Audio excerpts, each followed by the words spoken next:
Thank you for tuning in to part 6 of Legio Enigmatum.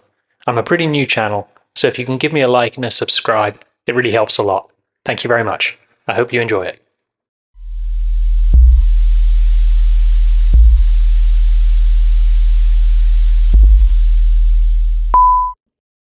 Legio Enigmatum, Part 6. The native tribes of the planet called it the Whispering Plague. It began as a tremble in the spirit, a breathless sense of being watched even under clear skies. Hunters lost in thought began whispering to themselves. Children drew twisted shapes in the dust, eyes vacant. Elders stared into flames too long, lips moving without sound, drawing too close so that their skin blistered and burnt. Across the savannas of Elysium IX, the fear did not roar, it slithered, slow and unseen. The people of Elysium had no reason to fear their world, and taking an interesting stone from a riverbed or pathside had been done by the young and old for millennia. There had never been any reason to fear. Within a week of the elder's death, other fragments were uncovered, left beside watering holes, folded into birds' nests, sitting below berry bushes, shards of dark material, slivers of midnight, each radiating a psychic residue of despair, of punishment, of fear refined into form. Those who took them up thought they were interesting stones, but they were instantly marked. Some drove the shards into their flesh of their own accord, pressing them into their necks, their chests, or even the soft spot behind the eyes. They screamed with voices not their own, and others joined them. The possessed became harbingers, not just of madness, but of ritualized violence, driven to recreate what they had seen in visions of a cathedral of screams. Among the first settlements to fall was the village of Nabuta Hollow, once a quiet basin community known for its fire-baked pottery and carved masks.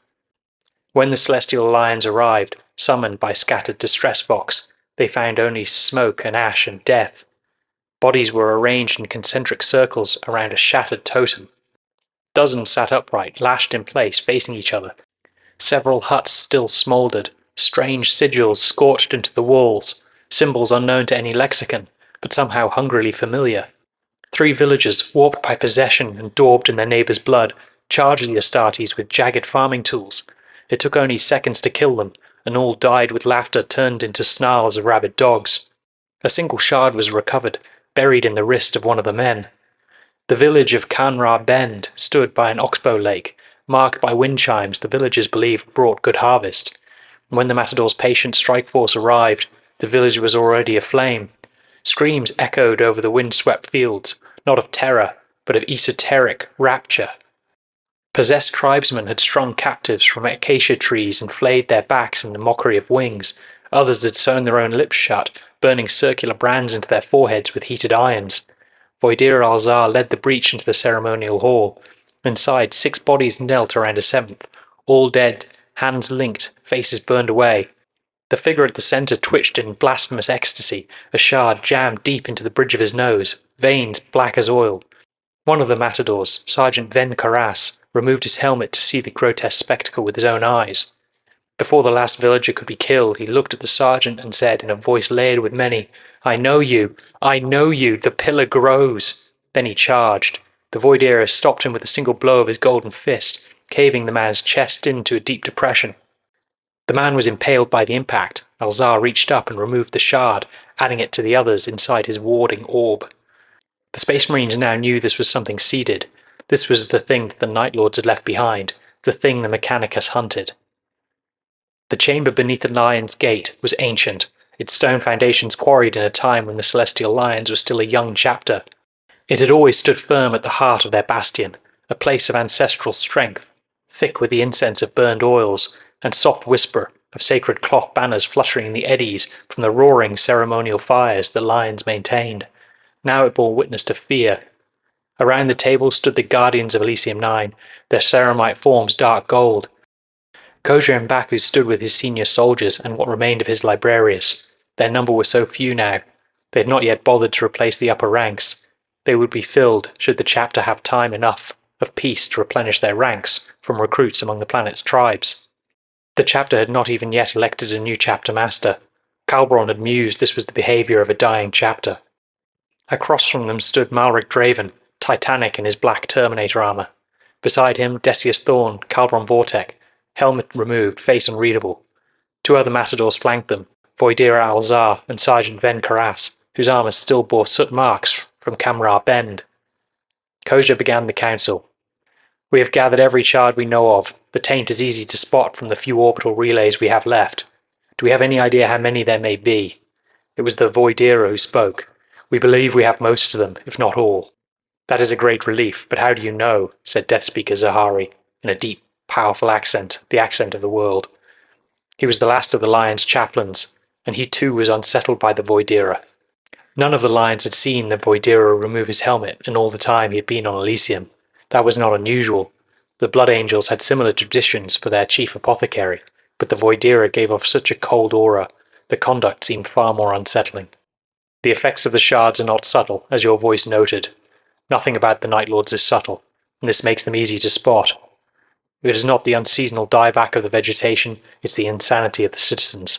We find them quickly, and it seems the Night Lords left them in places they would be found quickly, watering holes and behind migration routes, said the Voidira.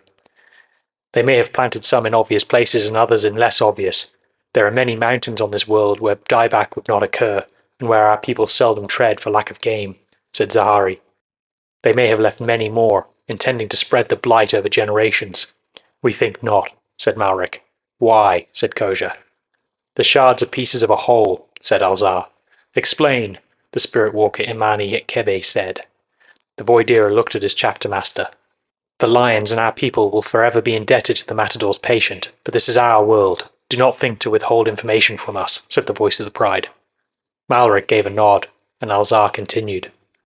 The Matadors Patient volunteered to safekeep these shards. During our examination we realized the edges of them fitted together perfectly.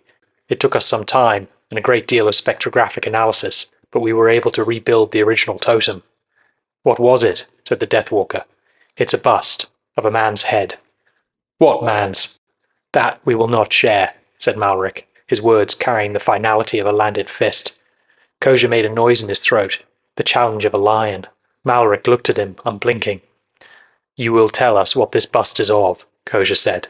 Malric just shook his head. The celestial lions exchanged glances, and Decius felt compelled to intervene as the officer who had spent the longest with the voice of the Pride. Please, voice of the Pride, consider my chapter's actions in this war, he said. If the chapter master refuses, it is for good reason.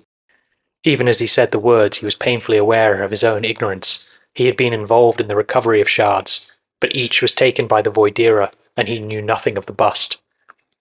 We will speak of this further, you and I, Koja said to Malric, who nodded. It seems strange that the Sons of Kurz would plant all these shards in places easily found, said the Death Speaker. They wanted the taint to spread quickly and loudly, said Alzar. For what reason? Asked Zahari. Malric looked at Koja, and it was as if some unspoken understanding passed between them. To attract the Inquisition, said Koja. A stillness settled over the table. To those who had not already worked out the method behind the Night Lord's madness, the realization fell heavily. The Night Lords had not been routed and left in bitter retreat, as the tribes of the planet told around their campfires. They had played their hand, and the Matadors' raid upon their ships had been a helpful cover for their intentional withdrawal. It had obscured their wider plan. Decius broke the silence. The shards are evidence. If word spreads that tainted relics were spread across Elysium, the Inquisition will not hesitate. Kebe's voice grew hard. And they will declare Elysium IX a fallen world. The celestial lions, already on the edge of suspicion, will be cast down. We will be declared renegade or fallen ourselves. We will be purged, and this beautiful planet will be subject to exterminatus.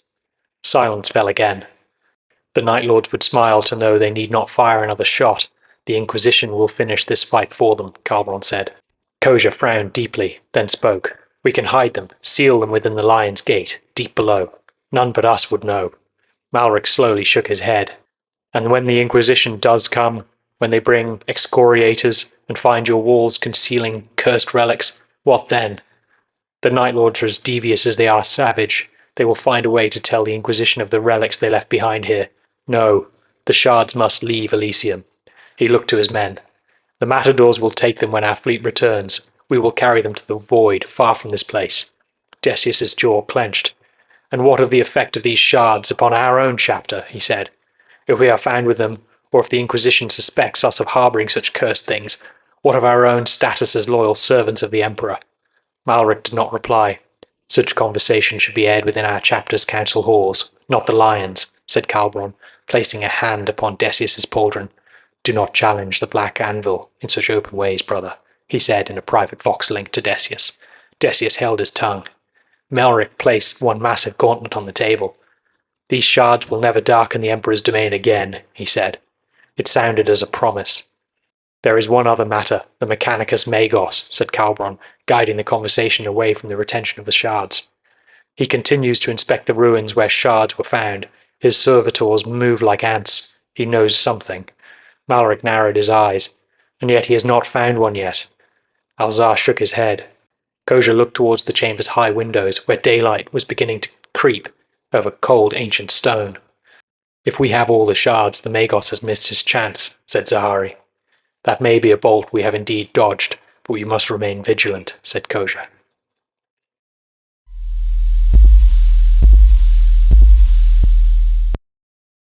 Thank you for tuning in to listen to part 6. I really wanted this audiobook to start to explore some of the missing gaps that are in the lore. If you have any fan theories about where you think the story will go, or any suggestions of where you think it should go, please drop them in a comment. Thank you.